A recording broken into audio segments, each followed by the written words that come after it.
जय Shri Radhe Krishna dear friends, मैं आरती तोमर आपका स्वागत करती हूँ आपके यूट्यूब चैनल आरजू पर, जहाँ आज हम एक टॉपिक लेकर आए हैं झाड़ू से रिलेटेड।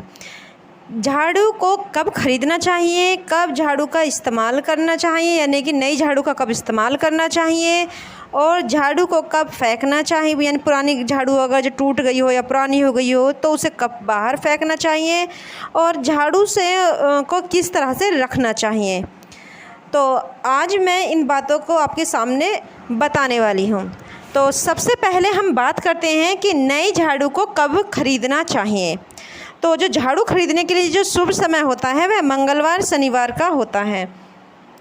और जो झाड़ू जो निकालनी हो, जैसे नई झाड़ू है, उसे कब निकालना चाहिए। तो झाड़ू को इस्तेमाल करने के लिए, अगर आप पहली बार झाड़ू निकाल रहे हैं तो इसका इस्तेमाल करने के लिए शुभ दिन मंगलवार, शनिवार और अमावस्या का सबसे उत्तम माना जाता है। कहा जाता है कि इससे लक्ष्मी माँ का आगमन भी होता है, क्योंकि झाड़ू को माँ लक्ष्मी का ही प्रतीक माना जाता है।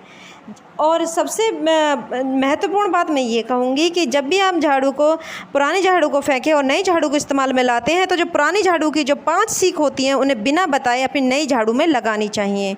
उसके बाद फिर पुरानी झाड़ू को फेंकना चाहिए। अब पुरानी झाड़ू को कब फेंकना चाहिए, तो इसके पीछे भी मैं आपको बताने जा रही हूँ कि कौन कौन सी तारीखें होती हैं। तो पुरानी झाड़ू को जब बाहर फेंकना है तो इतना ध्यान रखें कि कभी भी पुरानी झाड़ू को एकादशी, गुरुवार या शुक्रवार के दिन बाहर नहीं फेंकना चाहिए, क्योंकि इससे दरिद्रता आने का खतरा बना रहता है। और क्योंकि यह तीनों दिन ही भगवान विष्णु और माँ लक्ष्मी के माने जाते हैं और झाड़ू माता लक्ष्मी के प्रतीक मानी जाती है। अब इसके जो नियम हैं झाड़ू को रखने के, और झाड़ू के साथ हमें क्या क्या नियम करने चाहिए, अब ज़रा उन बातों पर ध्यान रखिए। झाड़ू कभी भी खड़ी कर नहीं रखनी चाहिए, झाड़ू को हमेशा लिटा कर रखना चाहिए।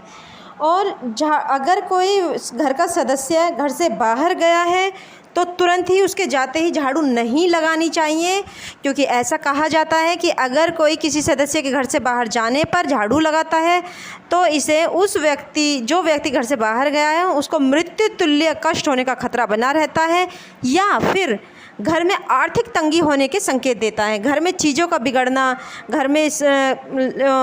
घर में माँ लक्ष्मी का जो आगमन होता है उसमें दिक्कतें आना, ये अनेक संभावनाएं, आर्थिक संकट बने रहते हैं।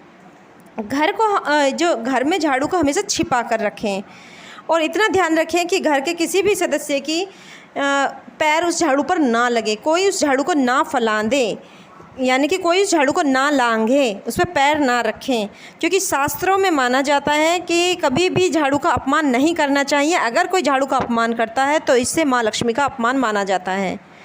दूसरा, झाड़ू को कभी भी नहीं जलाना चाहिए, कि जैसे बहुत से क्या करते हैं, झाड़ू अगर पुरानी हो जाती है तो उसे कूड़े पर रख देते हैं, बाद में उसमें आग लगा देते हैं। ये बहुत गलत माना जाता है। इससे झाड़ू जो हमारे घर की नकारात्मक ऊर्जा को बाहर फेंकती है, और फिर अगर उसे जला दिया जाए तो नकारात्मक ऊर्जा आसपास फैलने का खतरा बना रहता है। तो और ना ही कभी झाड़ू को कभी इधर उधर फेंकना चाहिए। अगर आप पुरानी झाड़ू को घर से बाहर फेंकना चाहते हैं या टूटी झाड़ू घर से बाहर फेंकना चाहते हैं तो शनिवार, अमावस्या, होलिका दहन या ग्रहण के बाद आप उस झाड़ू को बाहर फेंक सकते हैं। हमेशा ध्यान रखें कभी टूटी हुई झाड़ू का इस्तेमाल ना करें, और झाड़ू का सम्मान करें। झाड़ू से कभी किसी भी जानवर को या किसी को भी नहीं मारना चाहिए। आज की वीडियो में बस इतना ही। मैं उम्मीद करती हूँ आपको मेरी ये वीडियो ज़रूर पसंद आई होगी। वीडियो पसंद आई है तो चैनल को सब्सक्राइब करना ना भूलें, वीडियो को शेयर एंड लाइक करना ना भूलें। अपना ख्याल रखें और अपनों का ख्याल रखें। जय श्री राधे कृष्ण डियर फ्रेंड्स।